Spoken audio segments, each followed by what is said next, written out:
morning class 8. कैसे हैं आप सब? I think all are doing well. So in the previous class we have started chapter 2 the tsunami. हमने chapter 2 the tsunami start कर दिया था और उसमें हम पढ़ रहे थे कि जो सुनामी है वो कैसे अकर हुई या उसने लोगों की लाइफ को किस तरीके से प्रभावित किया, अफेक्ट किया, वो हम इस चैप्टर में पढ़ रहे थे. So basically tsunami occurred in 26 दिसंबर 2004 में आई थी, या राइट 2004 में आई थी. It occurred on 26 दिसंबर 2004 में आई थी. कहाँ पर? Thailand. And in India it affect, India में कौन कौन से जगहों को उन्होंने अफेक्ट किया था? तमिलनाडु का जो कोस्ट था, कोस्टल एरिया, वहां को, और जो अंडमान और निकोबार आइलैंड्स है उनको बहुत ही ज्यादा उसने क्या किया था? अफेक्ट किया था.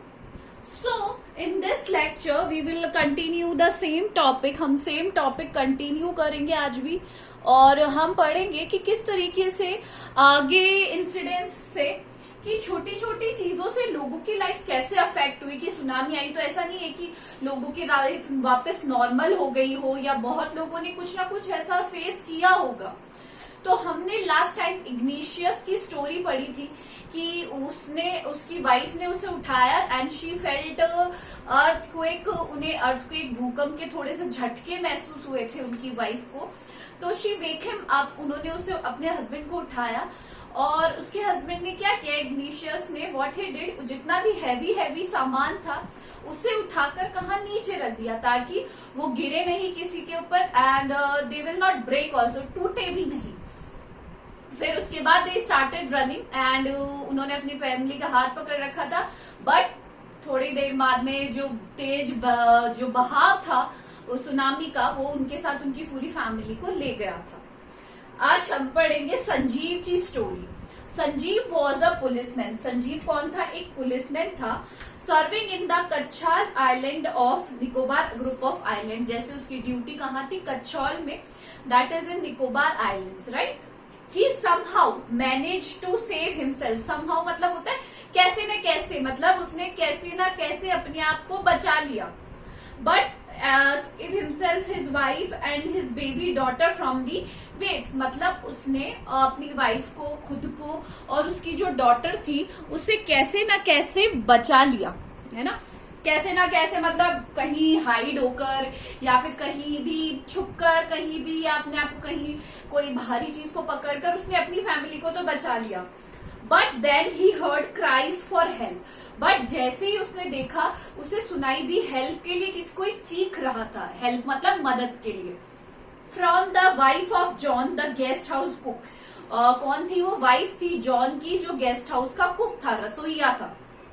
Sanjeev jumped into the water to rescue her. Sanjeev उसको रेस्क्यू मतलब होता है बचाना, उसको बचाने के लिए कूदा पानी में. And but they were both swept away. But उसको बचाने के चक्कर में वो दोनों ही, संजीव की भी जान चली गई. मतलब उसने अपने आप को बचा लिया था, बट जैसे ही वो उसकी दूसरे की हेल्प करने गया तो उसके साथ उसकी भी जान चली गई. नाउ ये संजीव की स्टोरी थी. हमने दो स्टोरीज पढ़ ली, इग्निशियस की एंड संजीव ऑल्सो. 13-year-old मेघना was swept away. Swept away का होता है बह जाना. पानी along with the swept away का मतलब होता है बह जाना. Along with her parents and 77 other people. जो 13 साल की मेघना थी वो अपने पेरेंट्स के साथ बह गई थी, और उनके साथ 13 और लोग भी बह गए थे. She spent 2 days floating in the sea. Float करना मतलब होता है तैरना. इमेजिन करो कि वो 2 दिन तक जो नदी, समुद्र है, उसके अंदर तैर रही थी, सी के अंदर. Holding on a wooden door. अब कोई डोर टूटा हुआ होगा तो उस डोर के ऊपर, उस पर she was lying on that, उस पर लेट कर she was floating in the river. तैर रही थी 2 दिन तक. 11 times she saw relief helicopters overhead. Overhead का मतलब होता है सर के ऊपर. 11 बार उसने जो सहायता के लिए, बचाव के लिए जो हेलीकॉप्टर्स आए थे उसे देखा. But they did not see her. But वो भी बेचारे क्या करें, नीचे उनको कितना दिखाई देगा, तो उन्होंने उसे नहीं देखा. बट 11 बार ऐसा कैसे पॉसिबल है? She was brought to the shore शोर बाय अ शोर मतलब नदी, जो समुद्र का किनारा था वहां पे वो किसी वेव के कारण, लहर के कारण वहां तक पहुंची and was found walking on the she शोर इन अ डेज। और वहां पर उसने देखा कि बहुत सारे लोग किनारों पर लेटे हुए हैं और मतलब वो वहां पर कैसे डेज, मतलब बदहवासी होता है ना, जैसे किसी को होश नहीं रहता उस हालत में, not in this state of that, उसमें वो वहां पर क्या कर रही थी, चल रही थी, मतलब उसको कोई होश नहीं था, she was in a shocked state, right. ये हो गई मेघना की story. Elms Javed was 10 years old। Elms Javed था 10 साल का। She was a student of Carmel Convent in Port Blair, where her father had a petrol pump. वो कैरमल कॉन्वेंट एक स्कूल है, वहां का स्टूडेंट था, जहां पर उसके पोर्ट ब्लेयर में, जहां पर port Blair is a place in Andaman and Nicobar islands, जहां पर उसके पापा का क्या था, पेट्रोल पंप था। हर मदर राहिला होम वॉज इन ननकाउरी आइलैंड, और उसकी जो मदर थी राहिला वो नैनकाउरी आइलैंड में थी। The family had gone there to celebrate Christmas. आपको पता है कि ये क्रिसमस के नेक्स्ट डे ही अकर हुआ था दैट सुनामी, तो वो लोग कहाँ गए थे, नैनकाउरी, वहां पर वो लोग सेलिब्रेट करने गए थे Christmas. When the tremors came early in the morning, tremors मैंने आपको पिछली बार भी बताया था, झटके, जब अर्ली मॉर्निंग झटके, भूकंप के झटके महसूस होने लगे, the family was sleeping, they all were sleeping, उस टाइम दे सब क्या कर रहे थे, सो रहे थे, बिकॉज अर्ली मॉर्निंग 6 o'clock, हमने इग्निशियस की स्टोरी में ये पढ़ा था। Almas father saw the water recede, और रिसीड का मतलब होता है गो बैक। पहले क्या हुआ था, आप यू वोंट बिलीव, इमेजिन नहीं करोगे कि पहले सारा पानी पीछे चला गया था, पीछे की साइड, और उसके बाद तेज बहाव से आगे आया था। He understood that the water would coming rushing with great force, और वो उस टाइम पर समझ गए थे कि ये जो पानी पीछे जा रहा है ये तेज, ग्रेट फोर्स मतलब तेज बहाव के साथ आगे आएगा। He woke everyone up and tried to rush them to a safer place. उन्होंने सबको जगाने की कोशिश करी और ताकि वो उनको कहाँ ले जाए, सबको एक सेफर प्लेस पर ले जाए। जैसे ही उन्होंने ये सब देखा, उन्हें ये लगा कि मुझे इन सबको कहाँ ले जाना चाहिए, किसी भी एक ऐसी जगह पर ले जाना चाहिए जहां पर ये क्या रहे, सेफ रहे। As they ran, और जैसे ही वो भागने लगे, her grandfather was hit on the head by something and he fell down। आपने देखा होगा। और जैसे ही वो लोग वहां से भागने लगे, उसके जो ग्रैंडफादर थे, दादाजी थे, उनके ऊपर कुछ ऐसा भारी गिरा कि वो वहीं पर गिर गए। आपने ये क्या होता है बेटा, जब झटके महसूस होते हैं, जो हेवीएस्ट चीजें होती है, they fall on the ground, वो गिरना चालू हो जाती है। इन द सेम मैनर उनके सर पे भी कुछ ऐसा हैवी चीज, भारी चीज गिरी और वो जमीन पर ही गिर गए। Her father rush to help him, उसके फादर उसको, अपने फादर को बचाने के लिए, मतलब जो एल्मस जावेद था उसके फादर अपने फादर को बचाने के लिए गए। Then came the first giant wave that swept both of them away। तब ही बहुत जाइंट मतलब बहुत विशाल का है, मतलब बहुत एकदम प्रभाव से जो लहर आई और दोनों को क्या ले गई, स्वेप्ट अवे, अपने साथ बहा ले गई, मतलब दोनों ही उस टाइम बह गए। Almas mother aunt stood clinging to the leaves of a coconut tree. Almas की मदर और जो उसकी आंटियां थी वो एक कोकोनट ट्री की लीव्स पे, जो नारियल का पेड़ था उसकी लीव्स पर, कोस्टल एरियाज पे नारियल के पेड़ बहुत ज्यादा होते हैं, आपने देखा होगा, तो वो उसको पकड़कर वो लोग वहीं खड़े थे। Calling out to her, a wave uprooted the tree, but इतनी तेज लहर आई कि जो ट्री था वो जड़ से ही चला गया। And they too were washed away, और वो भी सारी उसी के साथ बह गई। जिन लोगों ने उस कोकोनट ट्री को पकड़ा हुआ था, they also swept away. Elms saw a log of would floating. Elms ने देखा कि एक लकड़ा, एक जो लॉग है वो बह रहा है, फ्लोट कर रहा है, तैर रहा है। She climbed on it too, और वो उस पर जाकर चढ़ गई। देन शी फेंटेड, और उसके बाद वो क्या हो गई, फेंट हो गई। फेंट होना मतलब होता है बेहोश हो जाना। When she woke up, she was in a hospital in Kamorta, और जब वो उसे होश आया, यानी जब when she was conscious, उसने अपने आप को कहाँ पाया, एक हॉस्पिटल में पाया। From there she was brought to Port Blair, और फिर वहां से उसे कहाँ ले जाया गया, पोर्ट ब्लेयर।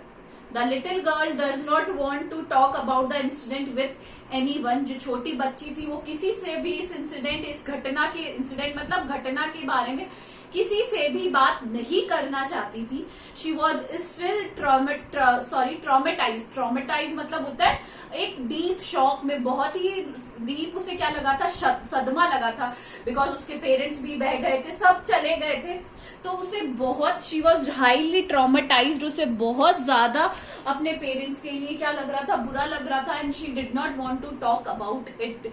वो इसके बारे में किसी से भी बात नहीं करना चाहती थी।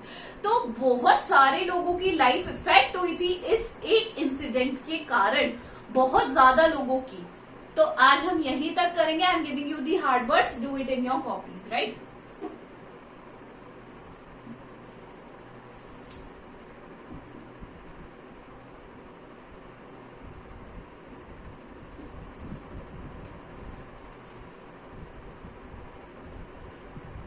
First one is your rescue. Days, seashore,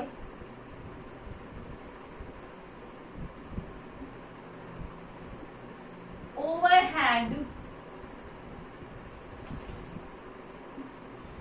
giant,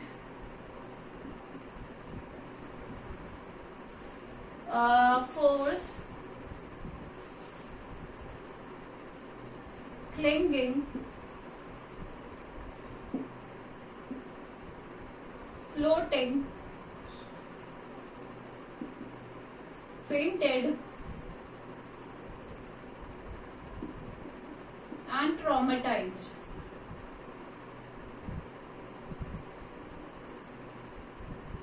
And these are the 10 words: rescue, daze, seashore, overhead, giant, force, clinging, floating, fainted and traumatized. इनके मीनिंग्स आपको कॉपी में लग रहे हैं। And question I am giving you to do are,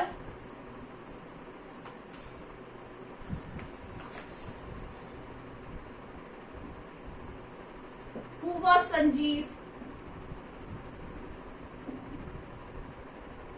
and where did he work? Who was Sanjeev? Where did he work? Who was Almas Javed?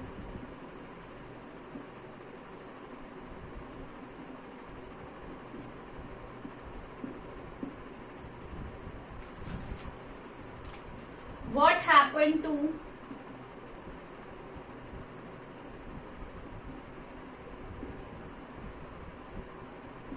Almas' mother and aunts?